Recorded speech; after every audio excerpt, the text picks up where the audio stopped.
the patch notes now. I'll probably upload this later. Okay, looking at new heroes, we got Jaina.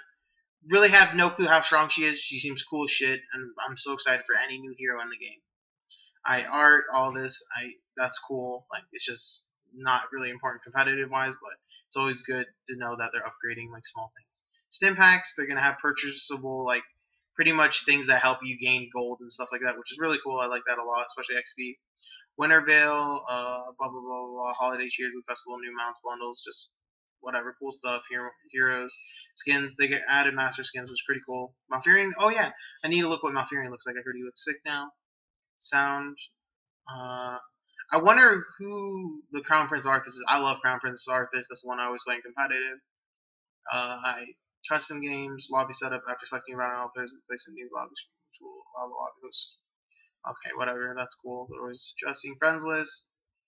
Okay, don't really care about that. Shop. Okay, whatever. They're adding nothing. Designing gameplay. Line skill shots can no longer be self-cast using the Alt key. What that means pretty much is that a new brat can't curve his stun anymore. So that's a huge nerf to that. Hearthstone, a final amount of health and mana are now restored after using Hearthstone to return to Hall Storm. I don't even know what that means. Battlegrounds, town halls no longer contain all of the town's experience points. Okay, pretty much the fort is. I think that's pretty cool strat now. Like since they nerf promote, pushing is actually going to be pretty good because you don't need to kill the fort to get XP. You can just kill walls like in the turrets and shit. I think that's really cool. And this is going to change pushing. Like actual heroes will be there instead of just promoting minions and running away. I think that's really good. Like a good change because of that. Tribute channeled from 7 to 6. I like that. I definitely think that's a spot in the good direction. One thing I hate about Cursed Hollow though is that in the way the tribute works, like, is that the second spawn is random for some reason. They really need to change that. Like, second spawn should not be random at all, and it just, I think it ruins it completely. So they need to change it so the second spawn has the same rules as every other spawn. That's what I think. Because if you get, like, it spawns bottom left on your side, and you're on left side, and then second tribute, it spawns top left. You have the biggest advantage, and that's full RNG. And I just think, for competitive-wise, that's just horrible. They should need to change. They need to have the same rules for every single spawn, besides the number 2 that can spawn anywhere, besides the same spot twice. That's just a dumb rule for the number 2. Alright. But increasing channel time on it, or decreasing it, I like that a lot. That means you can't just like keep poking with certain skills. Dragon Knight no longer targetable by allied abilities or talents. Okay, now that's a good change because Dragon Knight early game it didn't mean too much, but Dragon Knight late game, it was kind of ridiculous how much happened to it. Like oh shit, thanks for following or subscribing, Evergreen. But for Dragon Knight, you can get like Storm Shield, which is 20%, throw a Healing Word, which is another 30% on top of the Dragon Knight. And if you ever like race down a core 30 minutes in, it has like 30 billion HP and it's getting healed for 30 billion. So you're not going to kill it, you're just going to lose because you let them get a Dragon Knight. I don't know if they actually changed it so that AoE abilities are still targetable. I hope it's not. I hope it's like the Garden Tear where only a Regen Glow can heal you. That would be a good change because I think healing it is just kind of dumb play. Alright, now for Guardian Terror, reduced radius decreased by 10%. I think that's a good change because Guardian Terror Q was really huge in like late game or just team fighting. If you get Q'd into it, you can get Q'd twice pretty much because it's so big, but decreasing it helps getting outplayed a bit. Now in Haunted Mines, they changed the minions, gave it 20% more health and scaling health, which I like a lot, and they made it so that okay, they gave everything. They buffed all the minions in there, and they made the actual golem weaker. And I think that's good because now it's not going to be all about the mines. Like, yeah, mines are going to be important, but you're not just going to be like, well, mine 2, I got 100 golems, or I got like an 80 golem, and they got a 20 golem. Good game, we won. Like, you have the biggest advantage. Now it's going to be like, oh, we have an advantage, but it's not going to be nearly as big. And I think that's a good change to that map. Alright, looking at talents. Okay, now also increases mana regeneration by 0.5 second in addition to its other effects. Okay, it's a buff on Conjurer's Pursuit. I think the only hero that gets it's Uther, so buff to Uther. Imposing Presence. Attack speed slow amount increased from 30% to 50%. Now this is going to buff a lot of people but I think the person it buffs the most is Uther. So I think Uther is going to be ridiculously strong. Any auto attack heroes on Uther is not 50% slow. Like, that is more lethal than them having Bloodlust. Like, you're like the counter of Bloodlust 100% with Uther. Once you hit 16, you're always going to get Imposing Presence, unless for some reason they have no auto attack, only casters. Then you're going to get Hardened Focus or the W increase heal.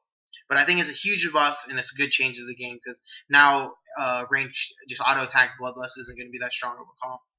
Alright, going to promote now. Now heals the target to full health.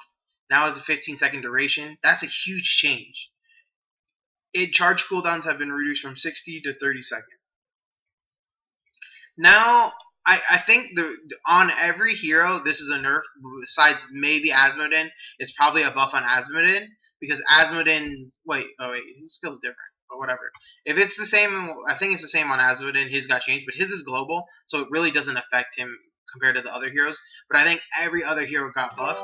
This makes it now so that when you actually go in, you can't just randomly promote the wave and then just leave. Now you have to go to the wave, get to the actual spot you want to promote, then promote it, and then be like, okay, now we're pushing for 15 seconds. Because before, you could, like, your wave goes against their wave, you promote both your mobs, you push the wave, and then you can go do whatever you want. And then you're going to kill the wall if they have no bullets, or you bring a hero there. Now, if you promote the wave before pushing or anything like that, then your mobs are just going to get unpromoted in 15 seconds, and the towers are just going to instant kill. So it's a huge change, and it's a huge nerf to every hero with promote. Brightwing, Nazebo, Gazlo, Abathur, biggest one, and every hero with promote got nerfed just a little bit, and I think it's a really good change. Resurgence of the Storm cooldown has increased from 120 to 180. I still think that skill is way too broken, and it's not going to change much. Like, just being able to trade 2 tanks because majority of team comps are now 2 tanks unless you have crazy DPS. It's a step in the right direction, but I don't think it was big enough. I think what they should do with Resurgence is make it so that you just 50% cooldown, or 50 when you die, you have 50. It takes 50% less to rest. That's it. Like, I think that's what Resurgence should do, because that way, if your tanks die, yeah, they die, but they're gonna come back, just not in 5 seconds, which I think is ridiculous. But it's a step in the right direction. Rewind. This is the biggest change. Now refreshes all basic ability cooldowns rather than reducing them by 10 seconds. It does have a 90-second cooldown. So the heroes that get super buffed with this, that come to my mind, Falstead and Brightwing. And then Kerrigan too, kind of. Because Kerrigan now can throw he can do QWE, WEQ, like, on Kerrigan with 100% chain stun combo by himself, or by herself. And then Brightwing, because now your W and your E are going to instantly reset, you can W someone twice with 25% increased damage done, and you can chain it so they can't do anything. So if they don't have Relentless, they're dead 100% once you polymorph them, which is going to be huge on them. And then Falstead. Oh my god, this buffs Falstead so big. His damage right now is already huge. Like, I would say Falstead has maybe the most damage in 5 seconds. Like, no one can touch him. Now with this, it goes down from 5 seconds to 3 seconds. The biggest thing it does, too, is that your overdrive can get on your W twice. Before, it didn't change that. So now your burst is going to be crazy. If you can have 2 procs of W going out, I haven't tested yet, so I don't know. But if you can have 2 procs of W going out, or you can, even if it's not that, and you can get 8 seconds worth of W instantly, you're going to do so much damage to a single target that comes to you. It's going to be crazy. I think at, like, level 20, it hits for, like, 300 plus overdrive and gathering power. So I think this buffs Falstead immensely. Yeah, they did change the cooldown from 60 to 90, but what that means more than anything is just, instead of, like, rewind will not just be the rewind ability before where you're just like, oh, I'm going to save my ult, but I'm going to use rewind right now to get damage in. Now it's going to be like rewind or ult. You got to choose. Rewind your single target, ultra AoE. With both, you insta-kill anything. So, and not just that, it actually buffs the survivability, because right now his E, you can get punished. If you get stunned, rooted, anything, when you E, you just get canceled because he has no priority. But if you don't get canceled, you can instantly rewind and E again. So I think that's a huge buff. Falstead's going to be maybe tier 1 now in my tier list. I think that's a huge buff to Brightwing 2 and Kerrigan, because she can 100% chain stun. So those 3 heroes and any hero with rewind is a huge buff. And then now we have searing attacks. While active, basic attacks will now display crit. That's pretty cool. Like nothing big, but it just shows the enemy has searing attacks, which I like. Alright, going down now. We have Avatar. Toxic Knives, Vileness, Talent, slow duration increased from 2 seconds to 4, slow amount reduced from 50 to 40%. That's just more annoying than anything, but I still think you might go promote. I haven't tried the new Avatar, but I think you still would probably go promote, and you'd only play with. I don't think Avatar is as strong as before now, because if you lose a team fight, you're not guaranteed to get that fort. You're not guaranteed to get that keep because you forced a fight. So I think it's a huge nerf and definitely a step in the right direction. And Avatar, I think he's strong, but now you actually using him to win team fights. And if you get punished on your early game, then it's going to be hard to win team fights. As before, you still could push buildings to make up for it. So now Avatar is not nearly as strong, I think. This is another huge nerf. A new rewind talent has been removed. That is gonna make him, and they nerfed his, so you can't curve his stun anymore. I think a new rack went from one of the best tanks to, and his shield amount got reduced to, and his heal got reduced. So a new rack, if you ever E in, you're gonna die now. You can't E out once you hit 16. Your Logo Swarm doesn't heal as much, and your shield doesn't heal as much, and you don't have rewind, have 2 shields, and the E in and E out, or double E out, and you don't have chain stun on your Qs. I think that's a huge blow to a new rack losing rewind. The W in the alt nerf was fine, but he lost rewind too. I think he's going to be irrelevant. No one's going to play him anymore. Arthas, mana cost increased from 10 seconds for 12 seconds. That's just a joke. You might as well not even do that. Like, that does nothing. Like, that here has remove Venom, please. That's all he needs. Like, sure, the mana buff, yeah, it's nice because first of all, how about you leave it 10 seconds? You don't let his D give him mana, so he actually mana starve, and then you remove the Venom. What do you know? He's balanced, but we'll get on that. Arthas didn't even get touched. You're not even going to notice it until you hit 0 mana, which is going to happen probably 10 minutes into the game. Asmodin, Bound Minion, that's his promote. Has 15-second duration. I think he's the only person that didn't get nerfed by it too big, but the only time it actually is a nerf is that now you cannot stack catapults. You can, because of this, you can only have 1 stack of catapult, like 1 promoted catapult. You won't be like promote catapult, have 3 promoted catapults pushing a lane or 2, or whatever. You only have 1 now. So that is a kind of big nerf, and I'm really glad they changed promote, because I think it was ridiculous how you could have it on forever and have heroes deal with it. Now it's not nearly as bad. Chen Wandering Keg no longer grants a shield. I don't think it's that big of a change, like his whole kit. I think the reason why they changed it because if you broke the shield on Keg, then his alt stopped, and they just wanted to get rid of that. I think that does nerf the alt to the point where if you focus him down, like he can't get CC'd, and he does push back people so they can't auto, but it doesn't interrupt anyone. It's not a displacement, so I think it's not really a big change because I think if you're playing them, you get the split fire and earth. The only time it's really good to get Wandering Keg, I think, is if they have like 4 melee and you can just peel for your whole team, which it'll still do the same thing and melee won't be able to attack you. So not really a change, but I can see why it was made. Illidan, basic attack damage bonus increased from 25 to 35% from Sweeping Strike. Now this is a huge buff to Illidan. One second.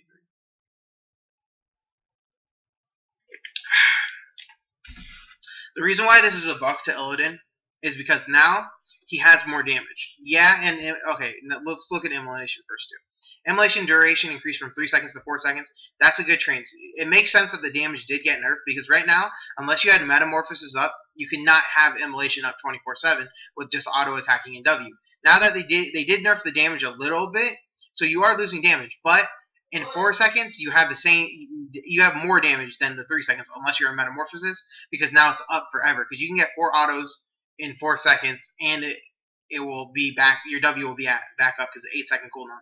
So you can attack 4 times, wait 4 seconds, and then it's pretty much up, or get 5, 6 autos, or 5 autos in 3 seconds. Your W's back up. That's a more common thing.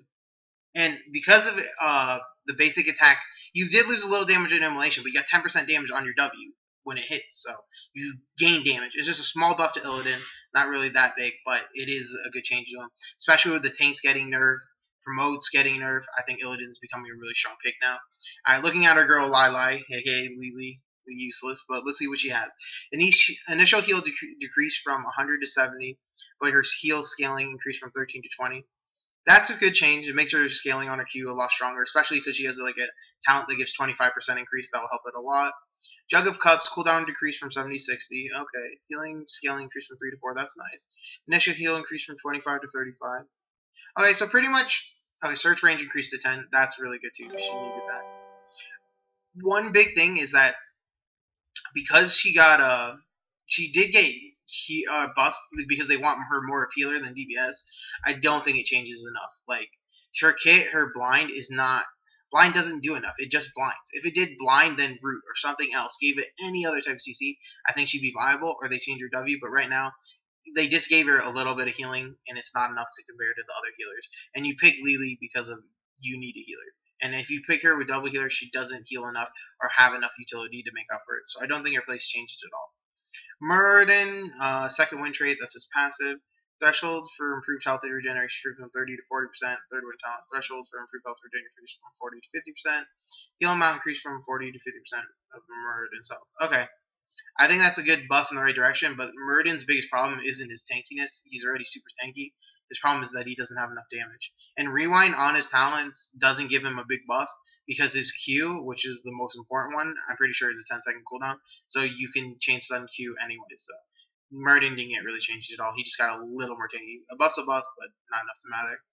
Going back to Nazeebo, Death Ritual, units other than lane minions no longer grant permanent health mana. Small nerf, not really a big deal. I think Nazeebo's stronger now this patch than before because of a new Bracken Nova getting nerfed, but still not. That nerf doesn't. It's actually, as a player, he got buffed because other heroes got nerfed, but he did take a small nerf compared to last patch. Alright, looking into Nova now. Okay, Booster Shot has been renamed to Perfect Shot. Hot Shot's Talents has been renamed to Anti-Armor Shells. Okay, so Hot Shots you're still going to get. You lost 30% damage, so you're not going to do a ridiculous amount of damage. Rewind talent has been removed from Nova. That's a huge. That's her whole burst 13. That's her biggest power spike, especially with 16, when you could have the 20% damage increase with Snipe, and you could have the 25% damage from your W, and after you're uncloaked, you could have 20%. So you could do WQQ, and you had what 45% increased damage on your Snipe. Now you can only have one Snipe increase, and she's not a threat. And they even reduced the damage on Snipe. They just flat out reduce the damage and the scaling. So your Snipe's not going to do as much, and you don't have two. You have one, and your auto attack is worse. Pretty much, I feel like with Nova, she's not going to be playable, but you can still play her as the clone build where you have mass clones, and like she's kind of annoying, but that's it. Nothing like she's not going to be OP in the slightest. Sonya, they nerfed her ult. I really don't know why they nerfed her ult. Sonya keeps getting these random nerfs. Whirlwind E, you got lifesteal increase. Okay, that's nice. Like in lane, if no one has interrupts, you'll heal full off mobs pretty much, but not a big deal. Sonya got nerfed on her ult engage, and Sonya keeps getting randomly touched for no reason. Stitches, Vile Guess, damage per second decreased from 14 plus 2 per level 10. So your early game on Stitches, your passive, it made it so that I think like level 1 to 4, you're pretty much unbeatable 1 versus 1 to any melee because they step on your passive and you outrate them because you have so much HP. I can understand the nerf because he was like, if you're Illidan for say as an example, and you went up against those Stitches and he doesn't hit you once and his passive won't hit you, you still get out traded. So it makes sense to nerf him, and it doesn't change anything about Stitches. Stitch is still really strong. He's a little weaker level 1 to 4, but that's it. Alright, Tassadar. Now this is another huge change. His distortion beam got changed from 25% to 20, which not too big a deal, but makes sense because he could slow you down like a motherfucker. Especially when his attack animation got changed, so it's instant cast, and you can just like move off. You can orb walk ridiculously. Oracle trait duration reduced from 7 seconds to 5. That's a pretty big nerf. Like 5 seconds instead of 7. It's a lot of time, especially after you demount. Now you only have 1 second while on your mount, so you have to make sure you demount, wait for the cooldown on your mount again, then oracles mount up, and then run. So that way you get more sight. Mental acuity now reduces cooldown by 15 seconds up from 10. So they buffed his, I think that's the tier 4 talent. They buffed his tier 4 talent because they nerfed his regular thing, which makes sense. And the Scryer is the tier 13 talent, I believe. They want to make his passive or his trait his like a build too. You go to give you lots of speed, but all in all, I think that's kind of useless. Maybe you'll still get the reduced cooldown by 15 seconds. I think you'll get that a lot. You'll never get promote anymore on Tassadar though. Now this is another huge. This is where the nerfs come in. The huge nerfs. Psionic Storm can cast range reduced from 10 to 9. Not a big deal, you know. His range on his Storm was ridiculous. Overload talent no longer increases Psionic Storm damage. Now increases Psionic Storm cast range by 33%. So he did. Now that is a huge nerf to him because 20% of his Storm damage was all his damage pre-7. And after that, it still was a shit ton of damage. So now you lost 20% damage increase, which is a lot. Like, lots of heroes, you can tell they lose 20% damage and they just aren't even playable anymore. So they're definitely moving him out of his damage role and more into the support role. So now, after that nerf, I can see that's what they want to do. And it makes sense because Tassadar as a support has so much damage for how much support he has. So they nerf the range, or they buff the range if you get that talent. Mana now restores for 7 per target struck by Psionic Storm. The thing about that talent, like, yeah, that's nice and all, but I'm pretty sure it's not. It's right when they get hit, not every tick. If it was every tick, you would get that, you'd have a million mana, and you'd just spam all day, and you'd be super good still.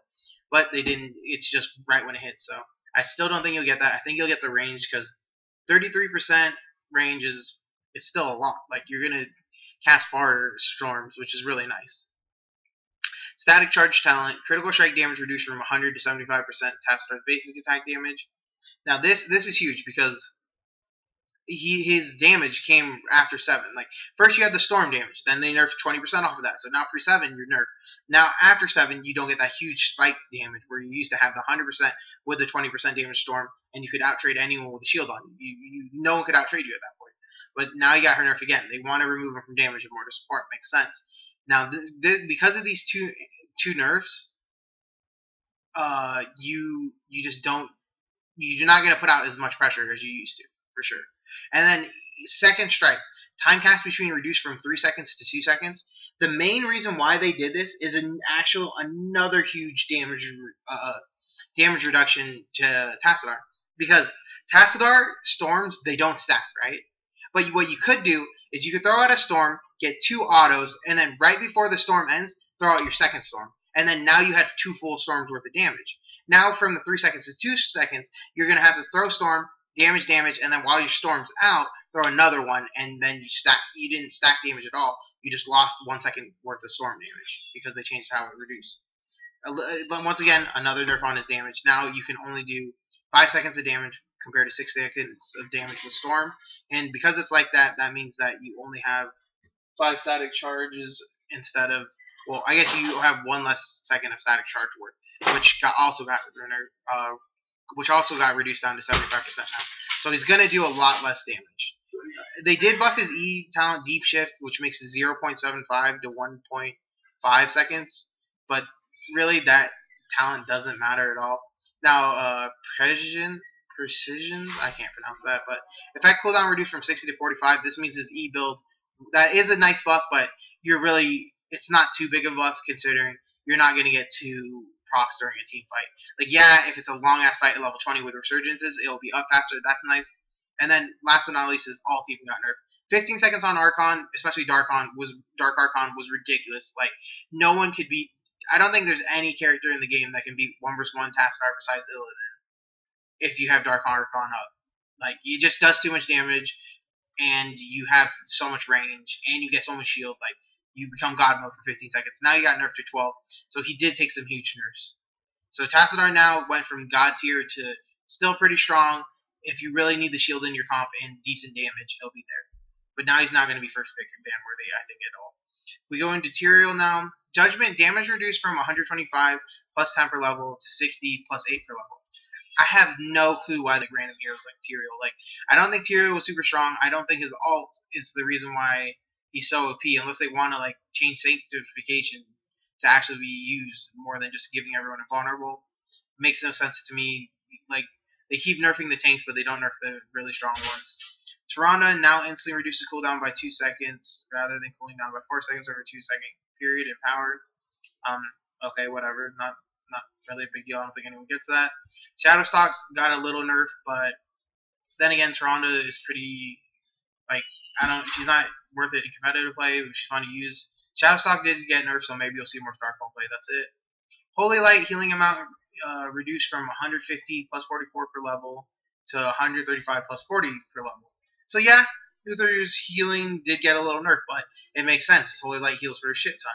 no other healer can compare that besides Tassadar. And that's a shield, not a heal, so it's not permanent. Alright, Gathering Radiance, the damage and healing bonuses for each target hit are no longer separate. Now increase damage and healing 5% for each target, retaining its previous 50% maximum. Okay, so the W, Gather Radiance is level 16 talent, I think.